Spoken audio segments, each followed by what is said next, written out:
जी। हमारे एक दो साथी लिख रहे हैं, एक तो कह रहे हैं कि गुंडे पाल रखे हैं बीजेपी आरएसएस वालों ने, बेहद शर्मनाक। गुंडे हमने पालने दिए हैं, सारी पार्टी गुंडे पालते हैं। किसी के पास कम गुंडे नहीं है। हम लोग नहीं पाल पा रहे हैं, ये गड़बड़ है।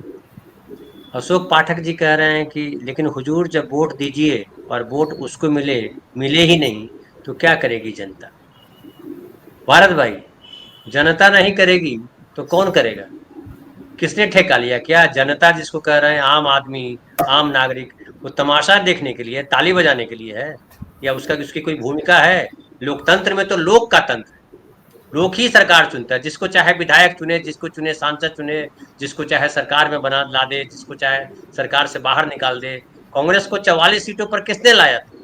क्या नरेंद्र मोदी जी ने लाया था? तब तो सत्ता नहीं थी उनके हाथ में 2014 में। कांग्रेस 44 सीटों पर आ गई थी, तब तो नहीं थी ना उनके पास। वो जो है मशीन उधर थी, चुनाव आयोग उधर था। ये 44 सीटों पर किसने लाया था कांग्रेस को? और बहुमत किसने दिया था मोदी सरकार को? क्या वो आम आदमी नहीं था? और फिर 2019 में किसने बहुमत दिया था?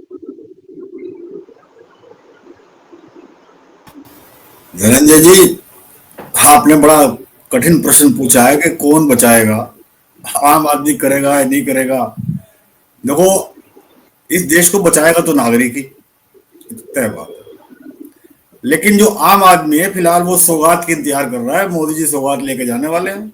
सौगाते मोदी, सौगाते मोदी की इंतजार कर रहे हैं। उसे बादाम निकलेंगे, सवैयां निकलेंगी, एक अंगूछा निकलेगा, और वो कपड़े निकलेंगे जिस कपड़े को देख के मोदी जी पहचान लेते हैं कि कौन है। वो कपड़े भी निकलेंगे उसमें।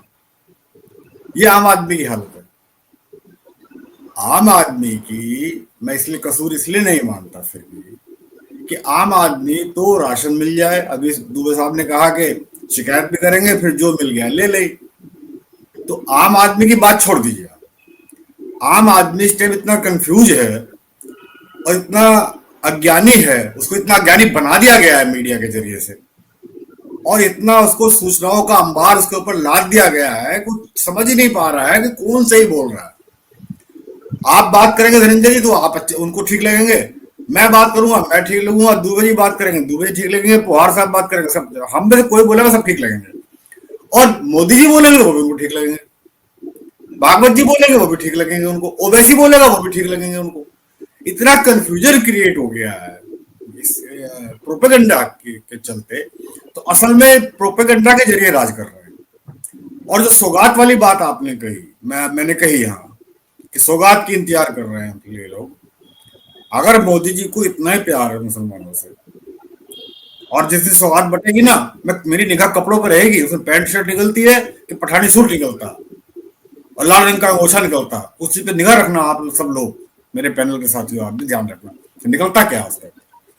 और रही बात उनको अगर इतना हमदर्दी है सौगात बांटने की और हिंदू मुस्लिम भाईचारा कायम करने की, तो भेजते हेमंत विश्वा शर्मा के हाथ यही सौगात, भेजते विदुड़ी के हाथ, भेजते कपिल मिश्रा के हाथ, है ना, भेजते आप जो है जितने जहर उगलू इनके पास नेता है उनके हाथ भेजते, राष्ट्रीय मुस्लिम मंच के कौन? जरिए। लेकिन भारत भाई, फिर तो सवाल हो जाएगा, कौन नहीं उगलता है जहर? किसके भीतर नहीं जहर नहीं नहीं नहीं है? नहीं, मैं भाजपा के अंदर के नेताओं की बात कर रहा हूँ। भाजपा के किस नेता के पास जहर नहीं है? अब तो इस नेता का चुनाव करना नहीं नहीं, पड़ेगा, कौन नेता जिसके पास जहर नहीं? वो जहर तो सभी के पास है, लेकिन कोई जहर पिचकारी मार के देता है, कोई इंजेक्शन मार के देता है, कोई फुफकार मार के देता है। तो जहर देने के अलग अलग तरीके हैं, लेकिन जो फुफकार मार के जहर देने वाले हैं उनके हाथ भेजते हैं ना।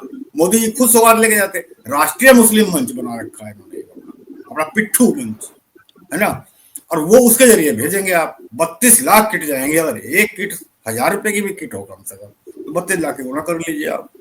कहाँ से आ रहा पैसा? सरकारी पैसा है क्या ये? दूसरी बात, आप एक फरमान जारी करते हैं कि ईद के मौके पर जो है नमाज बाहर नहीं पढ़ी जाएगी मस्जिद के बाहर। मेरठ वगैरह में फरमान, संभल में नहीं, फरमान अभी जारी आर हुआ। रितेश बोल रहे हैं, ये मुझे जानकारी नहीं है, लेकिन आर रितेश बोल रहे हैं, इनके पास जानकारी होगी, चूंकि समझदार साथी हमारे हैं। संभल में एसएसपी का आदेश कि घर की छत पर कोई नमाज नहीं होगी। हाँ साला हाँ आप हाँ, कोई संभल में अपने घर पर नमाज भी नहीं पढ़ सकता। संभल संभल मेरठ में हो गया है। संभल मेरठ में हो गया है, आदेश हुआ है। और मेरठ में तो एक घटना और हुई है धनंजय जी। एक चौकी इंचार्ज ने अपनी चौकी पे इफ्तार की पार्टी दी, इसे सस्पेंड कर दिया गया। आप कावड़ियों पे फूल बरसाएंगे, आप सस्पेंड नहीं होंगे। थाने से हेलीकॉप्टर उड़ेगा, डीजी साहब बैठेंगे, सस्पेंड नहीं होंगे। चौकी इंचार्ज ने बेचारे ने अपने अपने इलाके में शांति कायम कर ली, वो सौहार्द वाली बात कर ली होगी, तो सस्पेंड हो गए। ये आज की घटना है। तो इस तरह की चीजों को जानबूझ के जो फैलाया जा रहा है, और योगी जी ने जो आदेश दिए हैं, अनुज अनुज ने भी कहा है सेवैया और गुंजिया, वो अनुज पहलवान, सेवैया खानी खिलानी है तो गुंजिया भी खानी पड़ेगी। मतलब पूरा एजेंडा, एक सीओ लेवल का आदमी भाषण दे रहा है एसएसपी से ऊपर बढ़ के, यानी कि डीजीपी की पोस्ट ना पहुंच गया हो वो आदमी, उसके हिसाब से वो भाषण दे रहा है। ठीक है। तो ये चीजें आप देखिएगा कि इन चीजों को लेकर के जब ये घटनाक्रम हो रहा है, इस घटनाक्रम के पीछे की राजनीति समझिएगा। और पीछे की राजनीति ये है कि इनको सऊदी अरब भी खुश रखना है, अमेरिका भी खुश रखना है, अभी गूगल टैक्स की बात हो ही गई, अडानी को भी बचाना है, और चाइना से भी संबंध बनाने की तरफ बढ़ रहे हैं धीरे धीरे लोग। ये खुद कंफ्यूज हैं, और इतने कंफ्यूज हो गए हैं कि सोच ही नहीं पा रहे हैं कि भागवत जी तय नहीं कर पा रहे हैं कि भाजपा का अध्यक्ष कौन सा होगा।